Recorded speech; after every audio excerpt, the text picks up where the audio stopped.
Hi friends, मी आहे युवराज आणि मी सुरू करणार आहे 180 डेज स्टेट चॅम्पियनशिप सिरीज। तर या 180 दिवसात आपण फेब्रुवारीमध्ये होणाऱ्या स्टेट ॲथलेटिक्स सब ज्युनियर चॅम्पियनशिपची तयारी करणार आहोत। तर माझा गोल क्लिअर आहे, मला या स्टेट चॅम्पियनशिपमध्ये गोल्ड मेडल जिंकूनच राहायचं आहे। तर मग चला माझ्यासोबत या जर्नीमध्ये। तर या जर्नीमध्ये मी तुम्हाला चॅलेंजेस बी देत राहणार आहे। तर मग चला आपल्या पहिल्या दिवसाच्या चॅलेंजकडे। तुम्ही 10 सेकंदात किती पायऱ्या मारू शकतात?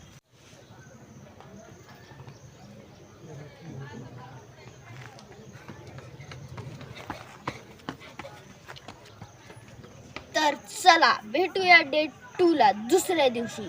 ही जर्नी अशीच सुरू राहील आणि माझ्यासोबत यायचं असेल तर मला सबस्क्राईब नक्की करा आणि हा व्हिडिओ जास्तीत जास्त लोकांना शेअर करा। Bye bye.